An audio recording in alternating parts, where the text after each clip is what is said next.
اور حضرت نے یوں پوچھ لیا، فرمایا محمود 2-4 دن پہلے بھی تو سنا تھا کہ تم ادھر آئے ہو، مجھ سے مل کے نہیں گئے؟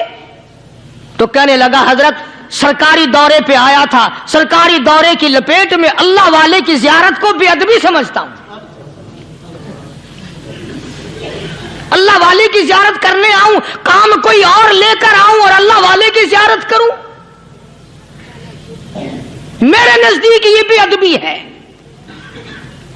فرمایا آج ارادہ کر کے آئے ہو؟ کہ جی ہاں ارادہ کر کے آیا ہوں۔ باتیں ہوتی رہی، محمود کہنے لگا حضرت آج بہت بڑا کام لے کر آیا ہوں، دعا فرماؤ، سومناتھ کے مندر پہ حملے کا ارادہ ہے، 70 راجاؤں کی فوج آئیں گی، 70 بادشاہوں کی فوج آئیں گی، 70 راجا ہندو اپنی فوج لے کر آئیں گے، میں اکیلا مسلمان مقابلے میں آؤں گا، دعا فرماؤ وہ قادر کریم مجھے فتح عطا فرمائے۔ کیسی نیت لے کر آیا کرتے تھے بادشاہ لوگ فقیروں کے دربار میں۔ آج تو اگر کسی ولی کے پاس بھی جاؤ گے، میں نے مولانا عبید اللہ انور مدذلو سے پچھلے دنوں عرض کر دیا، میں نے کہا حضرت آپ اپنے گھر میں ہی رہتے ہیں، باہر نہیں نکلتے، کئی دن لوگوں کو نیکی ملے گی، زیارت ہوگی، تو فرمانے لگے قاری صاحب آپ کو کیا پتا ہے، بس اسی کام کے لیے لوگ آتے ہیں، ہماری اینٹ پڑ دو، ہم نے مکان بنانا ہے، ہمیں دکان کا تعویذ دے دو، ہمارے پیچھے دشمن لگ گیا، ہمارا مقدمہ ہو گیا، اور یوں تو کہنے کوئی بھی نہیں آتا، دعا کر دو اللہ میری قبر میں بھلائی فرما دے۔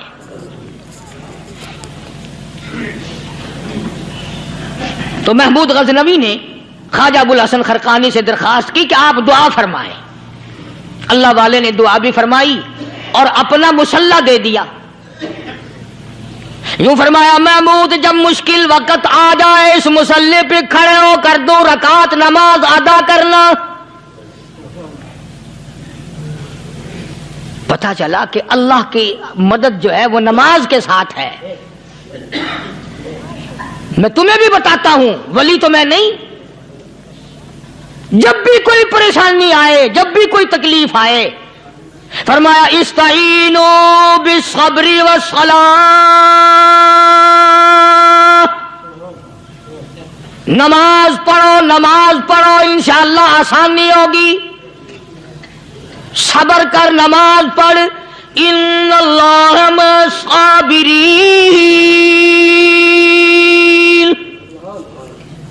اللہ پاک صبر کرنے والوں کا ساتھی ہے، صبر بھی کرتا جا، نماز بھی ادا کرتا جا، جس سے تیرا بگاڑ ہے یوں بھی سوچتا جا میری طرف سے کوئی ظلم نہ ہو جائے، میں مارا جاؤں گا۔ مسلح ساتھ لے کر چلا گیا اور اپنی فوج کو لے کر کے سومناتھ کے مندر پہ حملہ کر دیا۔ مسلمان فوج بڑا سفر کر کے آئی تھی، دور سے آئی تھی، تھکی ہوئی تھی، چور چور تھی، اتنے حالات نہ تھے، اتنے ہتھیار نہ تھے، 70 راجاؤں کی فوج کے مقابلے میں مسلمانوں کو شکست ہو گئی۔ محمود غزنوی کو خبر دی گئی بادشاہ شکست ہو گئی۔ محمود نے 2 رکعت نماز ادا کی، اور یہ بھی بتا دوں اللہ والوں کا اتنا ادب کیا محمود غزنوی نے کہ اس مسلح پہ کھڑے ہو کر نماز نہیں پڑھی، اس کو سر کے اوپر رکھ کے نماز پڑھی۔ مسلح اللہ والے کا سر پہ رکھ لیا اور نماز پڑھی خدا کے حضور میں، اور پھر سر سجدے میں رکھ دیا، میرے پروردگار بے نیاز خالق و مالک، میں گناہگار سہی، میں سیاکار سہی، میں تیرا بندہ ہوں، او میرے مولا مقابلہ کفر سے ہے، حق پرستوں کی نہ کی تو نے گر دل جوئی نہیں، تانا دیں گے بت کے مسلم کا خدا کوئی نہیں، او میرے پروردگار آج مجھے ذلیل نہ کر، آج میری شکست نہ کر، آج مسلمانوں کو شکست نہ دے، اور بے نیاز پروردگار کافر کہیں گے ان کا خدا کہاں گیا۔ بس محمود غزنوی نے اللہ کے حضور میں نماز ادا کی اور دامن پھیلایا اور سر سجدے میں رکھا، وہ اطلاع ملی کہ شکست فتح میں بدل گئی۔ چنانچہ جمعے کا خطبہ محمود غزنوی نے سومناتھ کے مندر کے اندر دیا۔ اس قدر اللہ والوں کو دلچسپی تھی ان معاملات سے کہ قوم کے لیے بھلائی ہو، ملک کے لیے بھلائی ہو، عوام کے لیے آخرت کی دنیا کی بھلائی مقصود تھی۔ خواجہ قطب الدین بختیار کاکی رحمت اللہ علیہ دلی شہر میں رہتے ہیں، بادشاہوں کا زمانہ ہے۔ اللہ اللہ کیا عجیب لوگ تھے۔ آج تو اچھے بھلے دیندار طبقہ نماز پڑھانے والوں کو نماز کے، غسل کے، وضو کے مسائل معلوم نہیں۔ دوستو ایسا وقت تھا، ایسا وقت تھا، سلطان صلاح الدین خلجی رحمت اللہ علیہ کو بادشاہ ہو کر عربی کی بہت بڑی 4 جلدوں میں کتاب ہے ہدایہ بادشاہ صلاح الدین خلجی کو زبان نہیں یاد تھا، اتنی بڑی عظیم کتاب زبان نہیں یاد تھی۔ وہ بادشاہ بھی ہوا کرتے تھے اور ولی بھی ہوتے تھے۔ سلطان عالمگیر رحمت اللہ علیہ بہت بڑا بادشاہ ہو کر، اورنگزیب ہے، عالمگیر ہے، اتنا بڑا عظیم بادشاہ، مگر حضور کریم صلی اللہ علیہ وسلم کی 5000 حدیث پاک اس بادشاہ کو زبان نہیں آتی، اور قرآن کا حافظ تھا، قرآن کا قاری تھا، قرآن کا عالم تھا، قرآن کا مفسر تھا، ولی بھی تھا، بادشاہ بھی تھا، اللہ والا بھی تھا، اور اتنا خوف تھا دل میں تمہیں کیا بتاؤں۔ اللہ اکبر، بادشاہ ہو کر کے کپڑا خریدا، مزدوری کر کے کپڑا خریدا بادشاہ نے، اور کپڑا خرید کر اس کی ٹوپیاں اپنے ہاتھوں سے سی۔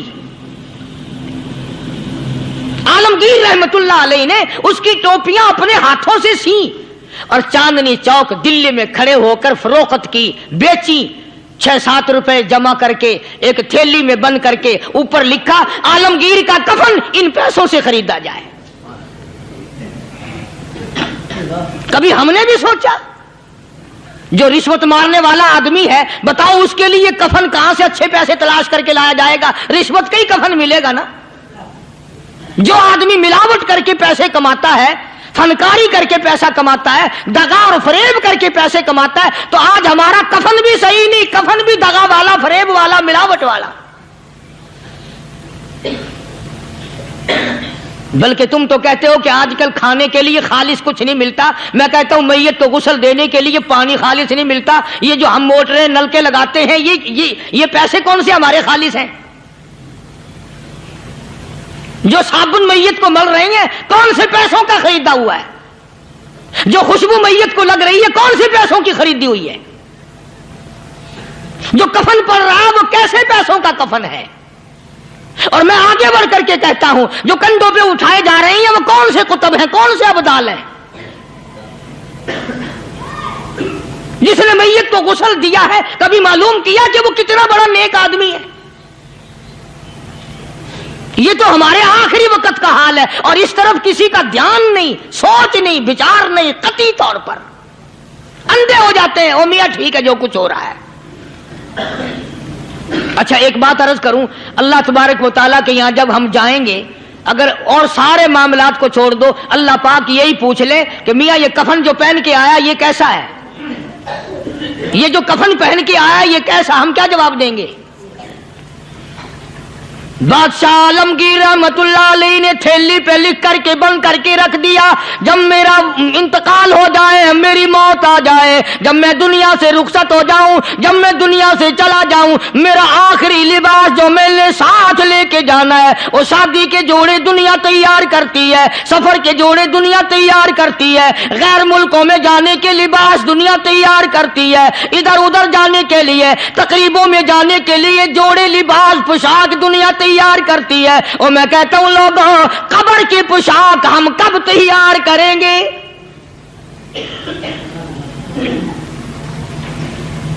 عالمگیر رحمت اللہ علیہ نے خود اپنے کفن کا انتظام کر کے رکھ دیا۔ ہمارے گھروں میں تو اگر کفن کا ذکر کرو تو گھر والے بھی منہ بنائیں گے، چھوڑو تم نے کفن کی باتیں بنانی شروع کر دی ابھی سے ہی۔ اور ایک اور عرض کروں، کفن بھی مقدر والوں کو ملتا، کئیوں کو ملتا ہی نہیں۔ کفن نہیں ملتا، قبر نہیں ملتی، نماز جنازہ نہیں ملتی، غسل نصیب نہیں ہوتا، مقدری سودے ہیں، نہ یہ دولت سے بات بنتی ہے اور نہ یہ اقتدار سے بات بنتی ہے اور نہ یہ سرمایہ سے بات بنتی ہے، یہ تو تقدیروں کے مسئلے ہیں جو مالک نے اپنے ہاتھ میں رکھا ہے۔ جناب رسول کریم سب کہہ دو صلی اللہ علیہ وسلم کے سگے چچا، اللہ غنی جنگ احد ہے، امام الانبیاء محبوب کبریا حضرت محمد مصطفیٰ صلی اللہ تعالی علیہ وسلم کو خبر دی گئی آپ کی حالت بھی زخمی ہے، آپ کا چہرہ انور زخمی ہو گیا، آپ کے چہرے میں خود جو سر پہ اوڑھ رکھا تھا اس کے حلقے کڑیاں چہرے انور کے اندر چلی گئی، نکلتی نہیں، نکالنا چاہتے ہیں، نکلتی نہیں، نکالنے کی کوشش کرتے ہیں۔ ابو عبیدہ بن جراح رضی اللہ تعالیٰ عنہ نے دانتوں میں پکڑ کر وہ حلقہ زنجیر والا کھینچ لیا۔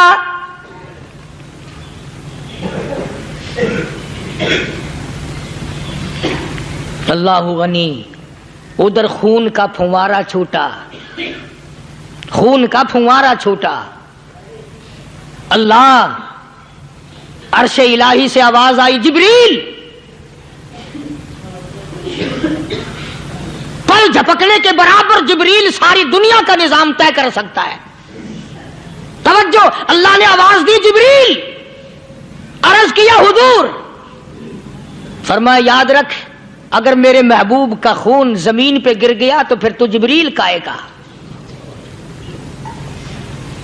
سدرۃ المنتہا سے سیکنڈ تو بڑی چیز ہوتی ہے، پل جھپکنے سے پہلے جبریل نے آ کر اس خون کو سنبھالا ہے۔ اتنی عظمت ہے سرکار مدینہ صلی اللہ علیہ وسلم کی اللہ تبارک و تعالیٰ کے یہاں اور ہر پیغمبر کی۔ ابراہیم علیہ الصلوۃ والسلام کو وقت کے بادشاہ نے منجنیق میں بٹھا کر یوں آگ میں پھینک دیا، اس منجنیق میں سے پنگوڑے میں سے خلیل نکل چکا، آواز آئی جبریل، جواب ملا حضور کہ میرا خلیل کو کیا ہوا؟ حضرت جبریل کو حکم ہوا یاد رکھ اگر خلیل کا ایک بال بھی جل گیا تو جبریل کس کام کا؟ اللہ تبارک و تعالیٰ کے فرشتے نے پہلے پہنچ کر آگ پہ پر بچھا دیے۔